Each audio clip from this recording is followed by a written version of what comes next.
Danas je u Medija centru stadiona Rajko Mitić održano jedno sjajno druženje. Marko Stamenić je imao veliko zadovoljstvo da sa veznim igračima iz naše omladinske škole, ali s obzirom na to da je vladalo veliko interesovanje, bilo je i igrača sa ostalih pozicija, podeli svoje iskustvo, da im podeli i po neki savet i da im odgovori na sva ona pitanja koja zanimaju naše mlade fudbalere. Govorilo se o tome koliko je bitno za mladog igrača da bude fokusiran, radan, predan i vredan. Marko Stamenić je možda i najbolja osoba koja je mogla da našim mladim igračima približi kako je to biti profesionalni fudbaler i šta je ono što je neophodno da urade kako bi bili uspešni u ovom sportu. Zaista su svi uživali u ovom fenomenalnom druženju Medija centra stadiona Rajko Mitić, pa ćete i vi imati prilike da čujete barem deo saveta našeg igrača.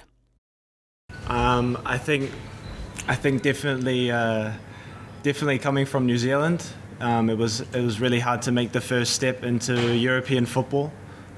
I think you guys are lucky enough to be born, or some of you maybe not, in Europe and have the good connections with clubs like Zvezda and can play in a club like this at your age. But for me, it was biggest obstacle was coming away from my family, not having many friends when I first came, and being in a culture and an environment where it's very different from home. You'll experience that when you one day leave Zvezda or stay here for a long time and maybe move on. You'll notice that there are a lot of different personalities that you have to adapt to, a lot of different people, different languages, and all of these obstacles is something that you need to learn as the years come by. Also many obstacles in terms of football, where one weekend you play amazing, the next week you play not so amazing, and the coach decides to drop you. It's things like this. You need to mentally prepare yourself for these obstacles that you might face, and be strong enough in your head to stay focused in training, and don't let any outside of what I said before, don't let outside affect you, and just keep your head down and focus is what I would say. Yeah.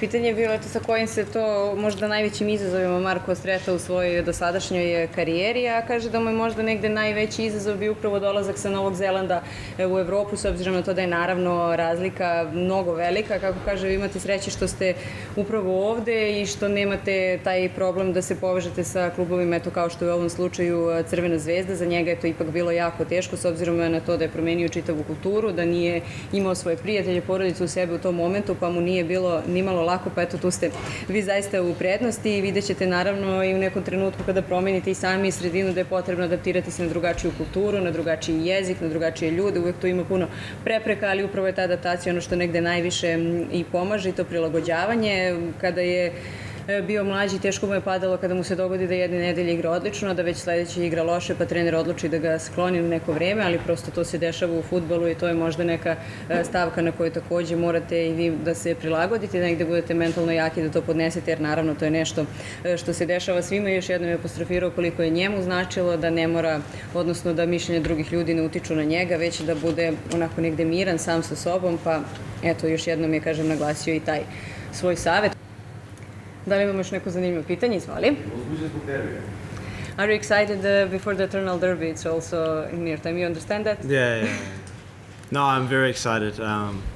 I think it's, a derby that is known worldwide. I think everyone knows about it. I knew about it when I was back home. Obviously, my father knew about it. So, but I know all my friends in New Zealand, both Denmark, they all knew about the derby, and I'm really excited for it. And I definitely think there's a different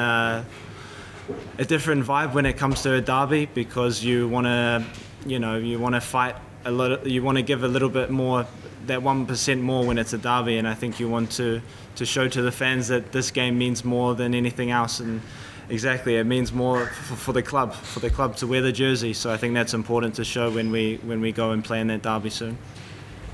Dakle, veoma uzbuđen i razumeo, naravno to je pitanje, s obzirom na to da se mnogo govori o derbi, ono što ističe jeste da i na Novom Zelandu znao za naš derbi, da takođe svi njegovi prijatelji tamo znaju za ovo rivalstvo i za utakmicu i da će naravno pratiti. Svakako je neki drugačiji meč, tu se borite i želite da pokažete publici i da i taj 1% više snage možete da date za takvu utakmicu, da je ona vrlo važna za klub i naravno to je ono što svakako posebno inspiriše, verujemo, kao i sve vas. Verujemo da vam je bilo pravo zadovoljstvo da kroz ove odgovore malo bolje upoznate Marka Stamenića, da vidite šta to zanima naše mlade igrače i da čujete neke sjajne odgovore. Do novog izdanja emisije Tema dana, vidimo se.